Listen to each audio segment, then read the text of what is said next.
O Senhor esteja convosco. Ele está no meio de nós. Proclamação do Evangelho de Jesus Cristo, segundo Marcos. Glória a vós, Senhor. Naquele tempo, Jesus e seus discípulos atravessavam a Galiléia. Ele não queria que ninguém soubesse disso, pois estava ensinando a seus discípulos. E dizia-lhes: o Filho do Homem vai ser entregue nas mãos dos homens e eles o matarão. Mas 3 dias após a sua morte, ele ressuscitará. Os discípulos, porém, não compreendiam estas palavras e tinham medo de perguntar. Eles chegaram a Cafarnaum. Estando em casa, Jesus perguntou-lhes: o que discutíeis pelo caminho? Eles, porém, ficaram calados, pois pelo caminho tinha discutido quem era o maior. Jesus sentou-se, chamou os 12 e lhes disse: se alguém quiser ser o primeiro, que seja o último de todos e aquele que serve a todos. Em seguida, pegou uma criança, colocou-a no meio deles e, abraçando-a, disse: quem acolher em meu nome uma destas crianças, é a mim que estará acolhendo. E quem me acolher estará acolhendo não a mim, mas àquele que me enviou. Palavra da salvação. Glória a vós, Senhor. Aleluia, aleluia. Aleluia, aleluia. Aleluia, aleluia. Aleluia, aleluia.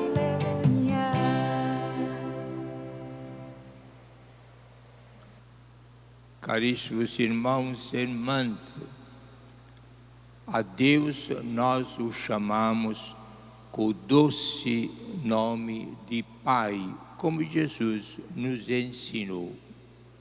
Não um Pai como muitas vezes nós conhecemos na terra, nas famílias, carrasco, caladão, aborrecido, carancudo, mas um pai, papai, um pai sempre misericordioso, compassivo, atencioso.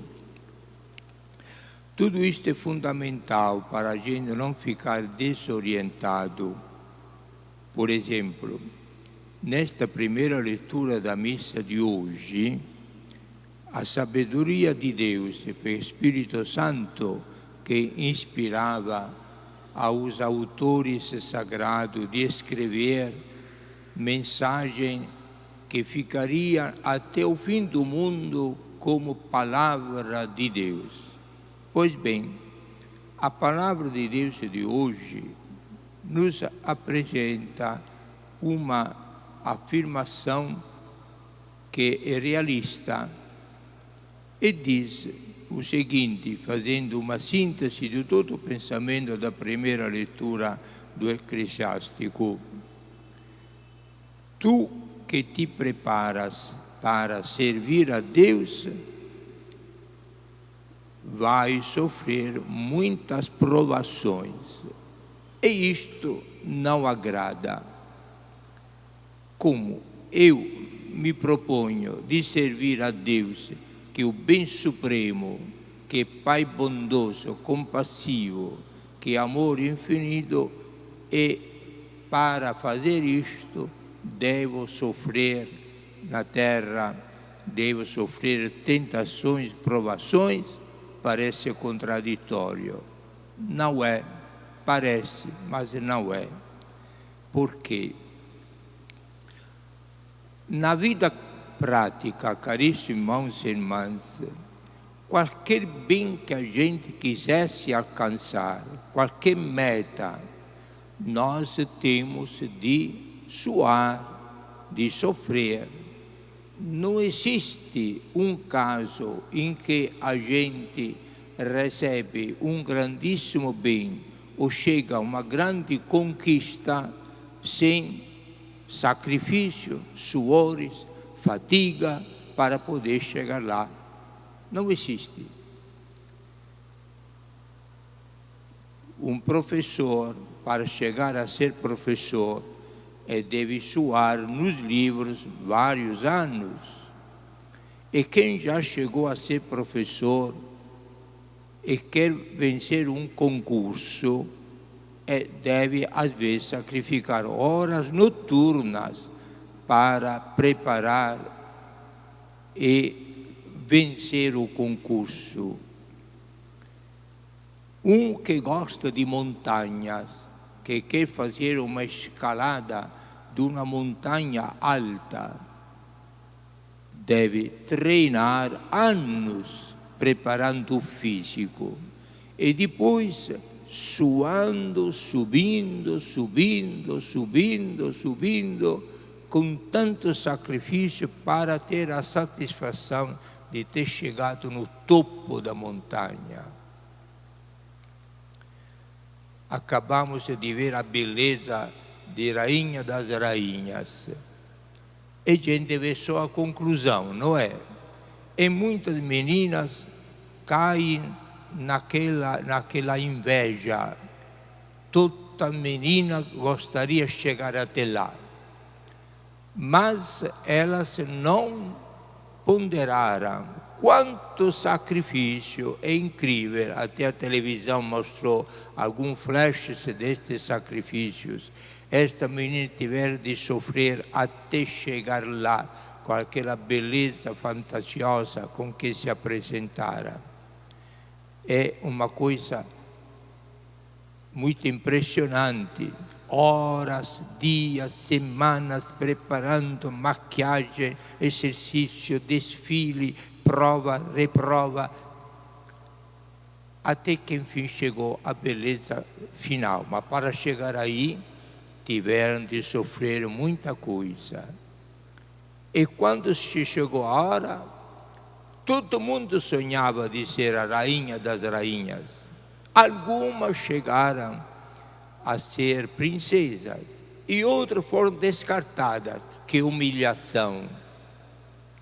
E a gente não pensa nestas coisas realistas da vida.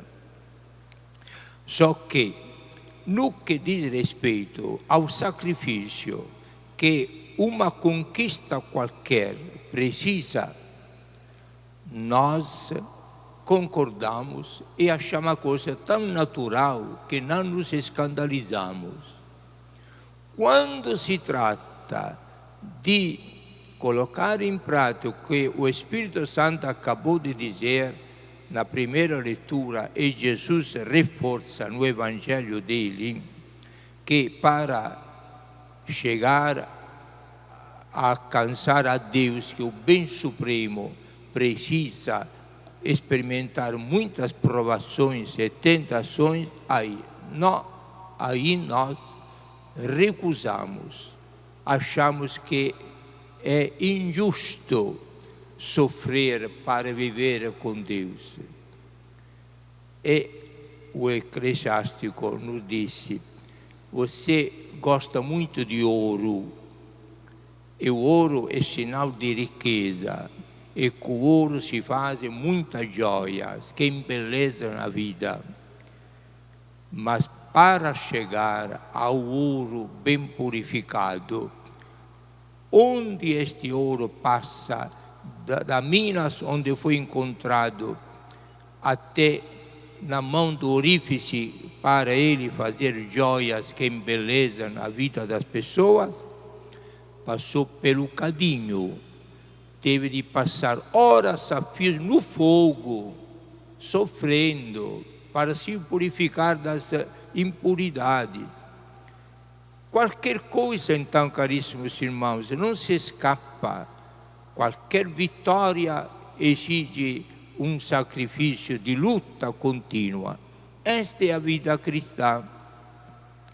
Daí porque Jesus, falando aos discípulos, que ele os preparava para substituí-lo depois que ele saísse deste mundo e continuar a obra dele através da igreja até o fim do mundo, justamente Jesus, com os pés no chão, adverte aos discípulos: eu, que sou filho de Deus, eu vou ser preso, torturado, flagelado, morto, sepultado, mas vou ressuscitar no terceiro dia.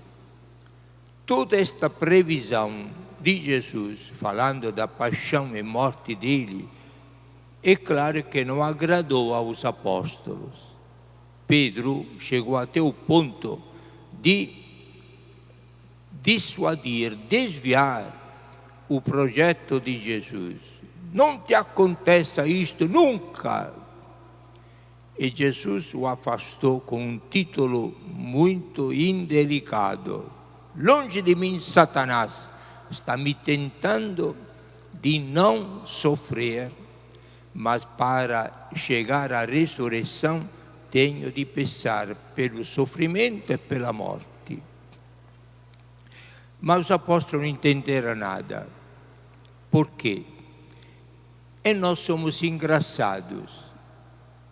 Enquanto Jesus realisticamente nos prepara como um bom mestre para a luta e a buta da vida, para ter o triunfo final e possuir a vida eterna, os apóstolos, homens comuns como qualquer um de nós, pensavam como o homem pensa, que, seguindo a Jesus, deveriam ser os grandes privilegiados da vida, todos ministros deste reino de que Jesus falava. Então, ele pensava no poder, no prestígio, no aplauso humano, no triunfo, na vitória, mas longe de pensar no sacrifício necessário para chegar a isto, como o martírio, por exemplo. Não entenderam nada do que Jesus colocou. Entre eles, discutiam quem entre nós 12 é o maior, ou será o maior. Eles pensavam no poder, na glória, na vaidade, na conquista.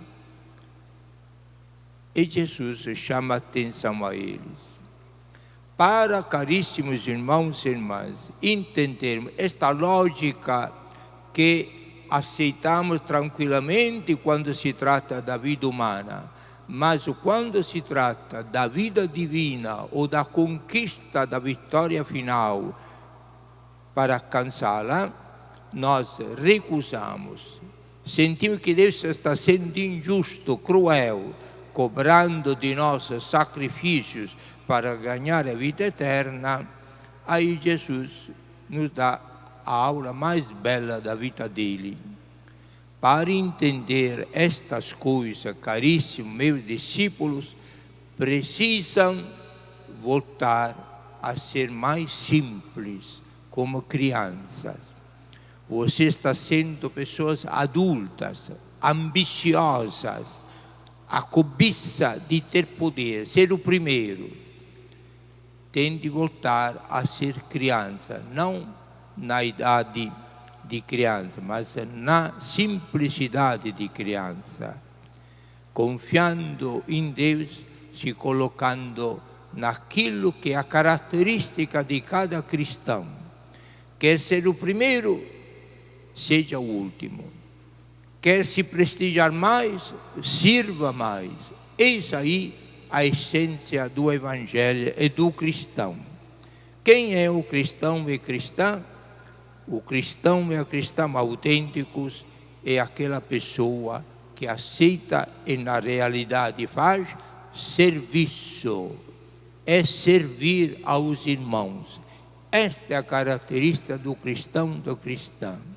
Cristão ou cristão que quer só poder prevalecer e não quer servir, não é cristão, não entendeu nada de Cristo.